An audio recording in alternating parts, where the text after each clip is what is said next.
I'd like to welcome you all to today's discussion regarding the future of our country and a few updates to the predictions and the observations I made last time. These are just a few updates to that. I have not made a very comprehensive video this time. A lot of people have been requesting me for an update or a video regarding the present scenarios in our country. So this is just an update regarding that and what I believe is most likely going to happen based on an analysis of a few more important horoscopes that I've gathered and a few more data points that I've gathered over the last couple of weeks. So the reason why this is not a very comprehensive video is because I need some more time and there are a lot more insights to uncover before we can make a very strong prediction about our country's future and before we can make a very strong prediction about the future for the next few decades and centuries perhaps.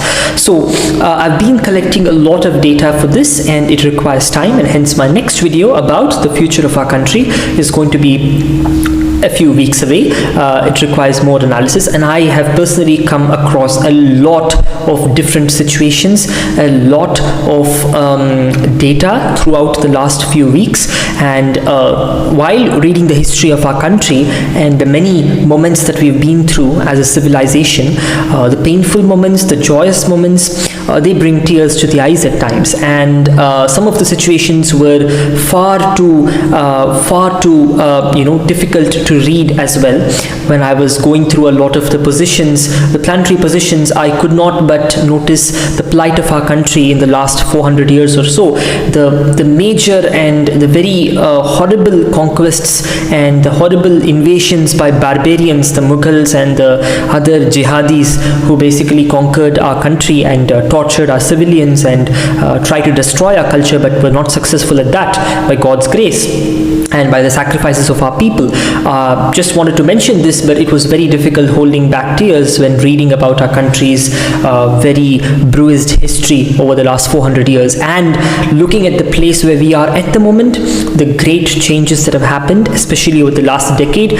I feel so delighted at times to see what a transformation we've been through, especially in the last one decade. We've seen some amazing transformation, both in terms of multidimensional, I would say, not only in terms of the economy, not only in terms of the financial situation, which has considerably improved, and we have seen hundreds of millions of people coming out of poverty and so many more great changes. Alongside, we've also seen cultural transformation. We have seen a civilizational awakening, which is essential to the long-term progress of a nation. So going through all these data points as well and the experiences of the past, I would make a video probably in another few weeks after detailed research and analysis for several empires that I'm currently conducting, and I would get back with an update regarding that. But this video is just a short update, and first of all, we're going to be analyzing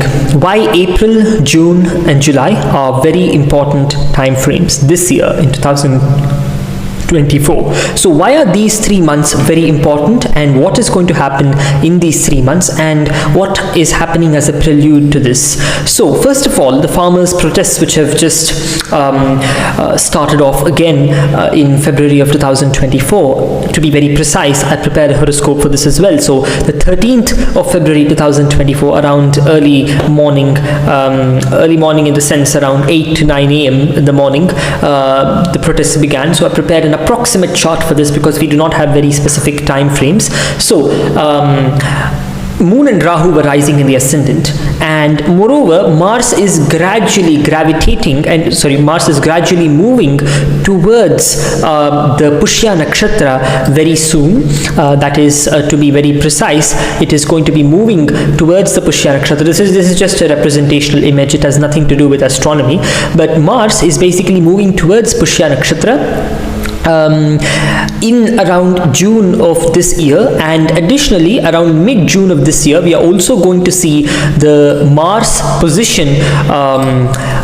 Basically we're going to see the Dasha, the Vimshottari Dasha of Mars as well as Rahu. That is, the Mars Mahadasha and the Rahu Antardasha are going to begin very soon in mid-June 2024. So June, July, August, we're going to see a few, or at least one major disappointment in that time time frame, of course, in the course of nation building, in the course of civilizational awakening, or whatever we are going through at the present moment, in the course of strengthening of our country, there will be some upsets, there will be some disappointments. Nothing is a fairy tale story of everything going positive. If you look at history, every single country, every single civilization has had its own ups and downs. Even during moments of great prosperity, there are some disappointments which we will have to go through, and of course there will be some opposing forces, and of course we will have a lot of people who are not happy with the progress. We have a lot of people already, but thank God they're in a minority,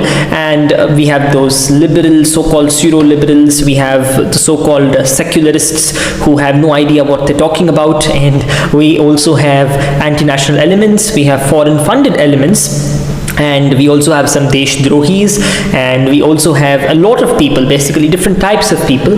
We have totally misaligned people, and basically we are going to be facing a lot of trouble in the next couple of months because of certain elements such as this and the farmers' protests basically do not exactly fit into any of these categories as far as astrological positions go. It's just part of the transition of our country, and it's just part of these farmers who are trying to find their place in the future of our country on one angle, and on the other angle a lot of unwanted elements will take advantage and are already taking advantage of this situation to push their separatist and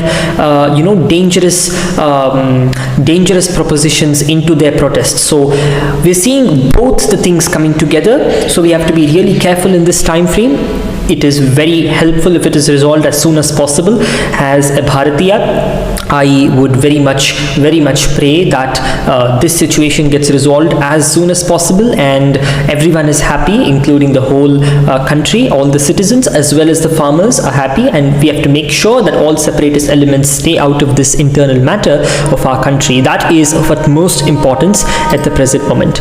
So the first thing is that based on a very preliminary analysis, a settlement with the farmers is likely to be reached by November of this year approximately, and if it is done before that, it is very helpful, because if it is done before that, we would be in a much better situation for the whole country, including for the farmers of this country, as when Mars begins to move closer and closer to the Pushya Nakshatra, the country can get into some trouble little by little. So it's better for us to complete everything before Mars enters that position. And coincidentally, the whole protest began when Mars had a direct 180-degree aspect on the birth degree of our country. The birth degree is the exact degree when the moon, the exact degree where the moon was moving through at the time of our independence. So that is the 6th degree of Kataka Rashi or Cancer, and Mars basically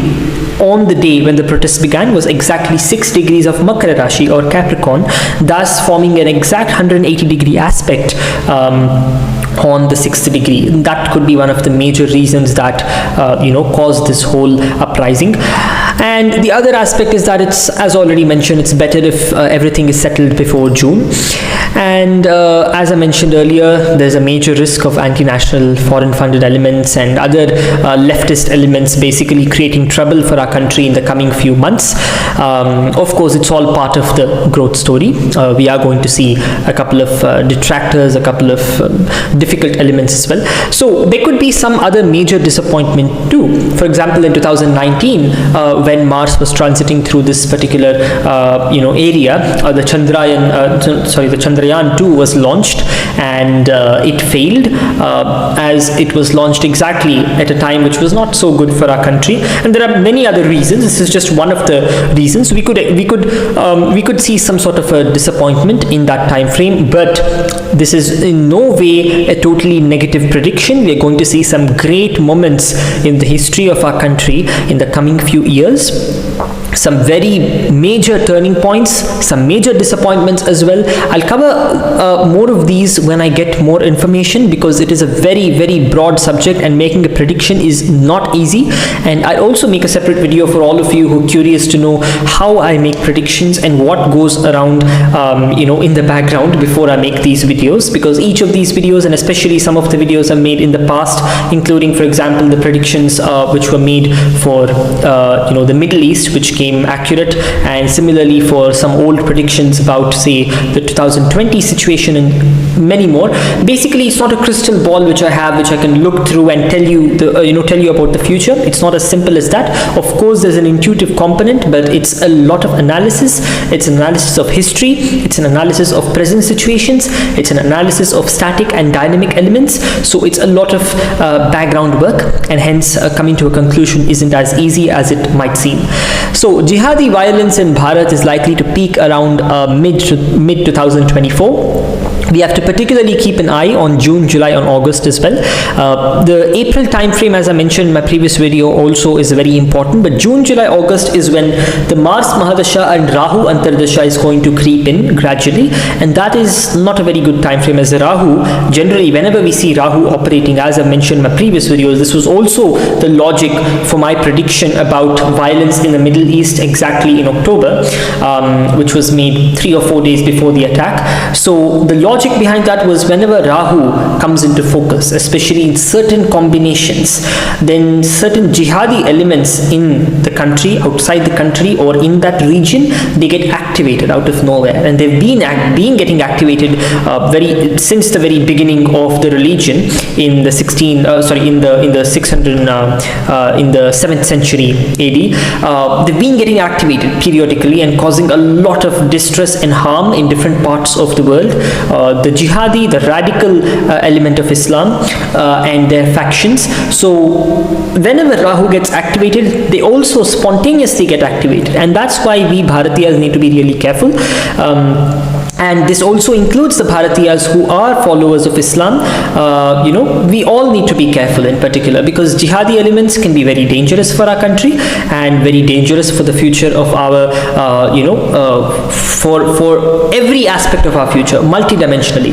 And not only for our country, but every other country around us in the whole world, based on whatever we've seen in the past. So we need to be really careful, especially in the mid part of this year. And as I mentioned earlier, I had mentioned that there could be some major terrorist events. Yes, the risk for that still remains. We also saw the Haldwani violence in Uttarakhand as well, which was quite horrible. And similarly, we're going to see a few more very unsavory moments related to jihadis in the couple of months that are going to continue after this. So, of course, I'll also make a separate video regarding the religions and how situations for them would unfold over the next couple of decades. I already have done some research for Sanatana Dharma, certain factions of Hinduism, and also for Islam, for Christianity. I've done an analysis for these as well, but it needs some more time, and I'll come up with a more comprehensive update in the near future. So, to summarize, we have to be careful about jihadi violence in the mid part of this year, particularly after mid-June 2024. That is, to be very precise, around 11th or 20th of June, around after that time frame, need to be a little bit careful, as some orchestrated elements might come about. It might even be a very different form of violence, in which it could also be a form of information violence, using misinformation to cause hatred in the minds of people and create disturbances. A lot of different tactics could be employed in that time frame. So third, how do I time events for a specific country? I've used two methods in any analysis. So today's analysis was primarily focusing on the period between June and July, when we are entering the Rahu phase, basically within Mars. So how do I get these phases in particular? Well, after a lot of analysis, I've found that the Vimshottari Dasha system also does work very well for a specific country. I've analyzed different empires around the world, I've analyzed some empires which have ruled our country as well, including some barbarian empires and some native empires as well, including the Mughal Empire. I've analyzed a few more empires like the Sikh Empire, and some of the native empires like the Sikh Empire, the Maratha Empire, and a few more which I'll also cover. And based on a detailed analysis, and based on also looking at the lifespans of different empires, it's somewhere either below 120 years, or many of the empires which have succeeded are in a multiple, are close to a multiple of 120. For example, many of the empires, I'll make a separate video on this probably, but it's like 490 years and 250 years, based on a research by a scholar who has analyzed all the lifespans of major empires in the world. The average lifespan is 250 years, and hence the Vimshottari Dasha scheme applies very well to this system. And for those of you who are wondering what I'm speaking about here, this is more of a technical aspect of astrology, probably covered it in a different video, but there are two major timing systems for the predictions which I'm using. One is Gochara and the other is Vimshottari. Vimshottari is a very novel way of looking at things, and it's at its experimental stages at the moment, but I have found very good evidence to corroborate with it, including for the present chart which I'm using. I have found very close links between the assassinations of previous prime ministers, major wars that our country has gone through, and several other events, and the link between those events and Vimshottari Dasha is very, very clear and relevant over here. So I will be using this in my further predictions as well. So experiments are currently in progress regarding this. So I would like to name this project Bharata Bhavishya, and we are going to be looking into this in further detail in the next couple of weeks. So our viewers can expect an update by, say, the next 2 or 3 months regarding this. So first of all, these are the list of empires, a few of them which I'm going to be analyzing throughout this. One is, of course, the Republic of India, which was formed on the 26th of January 1950 along with our constitution at 10:18 a.m. In New Delhi, as well as the independence of our country on the 15th of August 1947 at around midnight, a few minutes past midnight, and also the great Maratha Empire, which we all as Bharatiyas are very proud of, the empire of Chhatrapati Shivaji Maharaj, who literally gave us a sense of reckoning in those turbulent times. And similarly, some other very ancient empires for which we not have very clear timelines, but the Chola Empire, for example, which also instilled a very strong sense of nationality, and which also strengthened Sanatana Dharma of those times, and spread our Bharatiya culture in different parts of Southeast Asia. And of course, we are also going to be analyzing the very important moments in the Bharatiya Janata Party, which has also brought about significant positive changes in our country over the last 1 decade.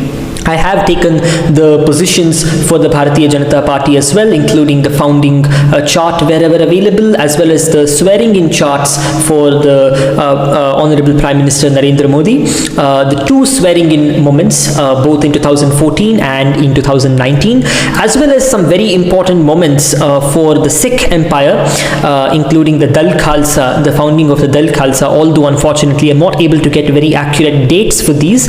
The coronation of Maharaja Ranjit Singh, I've used that data as well, and additionally also some other unfortunate situations, including the erstwhile Prime Minister Jawaharlal Nehru, who unfortunately created some trouble for our country as well, and his the different time frames that were going on when he was the Prime Minister of this country, and alongside the Mughal Empire, including the very unfortunate moments when we had to undergo slavery because of these monsters like Aurangzeb, and similarly the British Empire, which also caused a lot of harm to our country. So we're going to be analyzing important events, including massacres, wars, prosperous moments, moments of civilizational importance throughout this particular analysis. So this is going to take some time, and I've just provided a snippet of what we're going to see, and this is going to unearth a lot of important links. Already I'm seeing some major links. For example, just a small example, the Prime Minister of our country, Indira Gandhi, in 1971, the erstwhile Prime Minister, she was unfortunately assassinated in 1984, if I'm right, around October, and the exact time when she was assassinated was in the Ketu Mahadasha and Rahu Antardasha. If you consider the Raman Ayanamsha or the Pushyapaksha Ayanamsha, you get Ketu Mahadasha and Rahu Antardasha when she was assassinated. Similarly, Rajiv Gandhi as well was again during a very unfortunate time frame. Again, during the Sun Antardasha, Rajiv Gandhi was assassinated. So the Sun also holds a very important moment over here. Now we are entering Mars and Rahu. So we have to be really, really careful in this time frame. Similarly, there are many more events that happened in the past, including wars. All of them have very satisfactory links to the Vimshottari Dasha scheme, and hence I will continue using this despite some people thinking that it may not be appropriate for nations. Although I have found some evidence for this and will make a separate video for those of you who are already well versed in astrology, who can understand the nuances of this and who can understand my reasoning behind using this system. So it's coming not so soon, but I hope it will be coming soon, the whole analysis. And just as an additional information, the BJP government, it was founded, I would consider the swearing in moment of Pradhan Mantri Narendra Modi ji in 2014 as well as 2019, and I have also taken the exact time frames for them. One was at 6 p.m, one was at 7 p.m. Of course, the swearing in charts do have some discrepancies here and there, but they are astrologically very sound, and there are very, very strong positions. For example, the first chart had Saturn right in the ascendant, very well exalted, and the second chart had Jupiter right in presumably Narendra Modi ji's birth sign. So this way there are very strong and very positive positions, including a few negative positions as well. For example, the second swearing in happened when the Lagna was towards the end of the sign, which again shows some difficulties and some turbulence, as well as very positive situations because of Guru in the Lagna. Let's just hope and pray for the best to happen.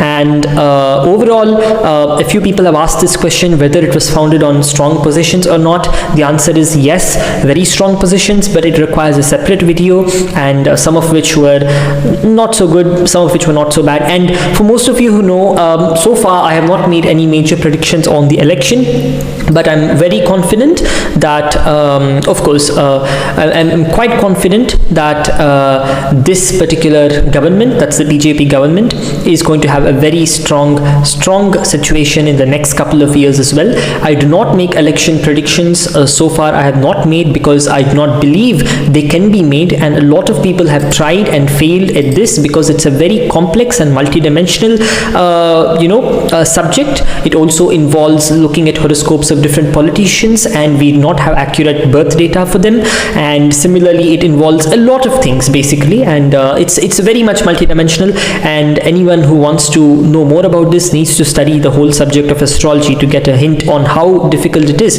to predict the outcome of an election. And I prefer not to make such predictions at this stage, and rather focus on the future of our country in general, and focus on the future of very important specific events which have been doing over the last couple of years. So Vande Mataram, and thank you all for listening to me today, and let's hope we have great news coming in the next few months. And Vande Mataram again. Jai Shri Krishna, Jai Shri Ramachandra.